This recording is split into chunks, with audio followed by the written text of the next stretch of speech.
कभी कभी फैशन के पीछे चलना जानलेवा साबित हो सकता है। 19वीं सदी में चौड़े घेरा वाले स्कर्ट पहनने का चलन था, जिसे क्रिनोलिन कहते थे। इस फैशन को फॉलो करने वाली हजारों महिलाएं आग में जलकर मर गईं। 1850 के दशक में ये फैशन आया और महिलाओं को इन चौड़े स्कर्ट काफी पसंद आए। इससे उन्हें ज्यादा आराम से चलने फिरने में सहूलियत होती थी। लेकिन क्रिनोलिन स्कर्ट दो तरह से खतरनाक थे। पहली तो ये संभालने में मुश्किल होते थे और दूसरी ये बहुत जल्दी आग पकड़ लेते थे। कई भयानक हादसों में खुली आग के पास जाने से इन स्कर्ट में आग लग गई और महिलाओं की जलकर मौत हो गई।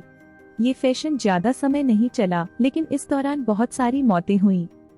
विक्टोरियाई दौर में अंदाजा लगाया जाता है कि 19वीं सदी के मध्य में ज्वलनशील क्रिनोलिन स्कर्ट पहनने के कारण लगभग 3000 महिलाएं जलकर मर गईं।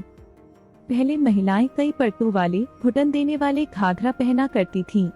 क्रिनोलिन दरअसल एक तरह का स्कर्ट था जिसके अंदर गोल घेरे होते थे। ये गहरे घेरे कपड़े से ढके होते थे। महिलाओं को क्रिनोलिन इसलिए पसंद थे क्योंकि इससे उन्हें सख्त अंडरगारमेंट पहनने की जरूरत नहीं पड़ती थी और घूमने फिरने में भी आसानी होती थी।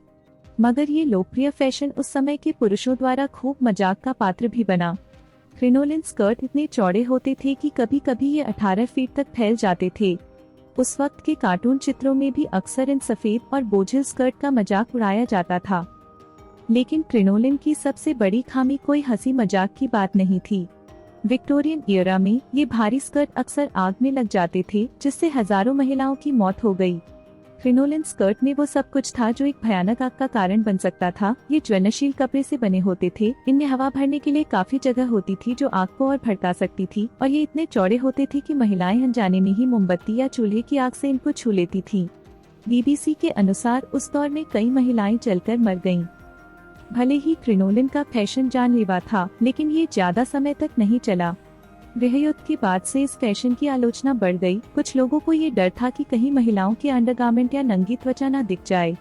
1870 के दशक में इन चौड़े घेरे वाले स्कर्ट की जगह पीछे से भरे हुए और आगे से पतली स्कर्ट पस्टल ने ले ली। साथ ही साथ कपड़ा बनाने वाली कंपनियों ने आग में न जलने वाले कपड़े भी बनाने शुरू कर दिए। क्रिनोलिन का जमाना विक्टोरियाई इतिहास का एक अजीब और भयानक दौर बना हुआ है। कुछ ही सालों में फैशन के चलन को फॉलो करने के चक्कर में हजारों महिलाएं आग में जलकर मर गईं।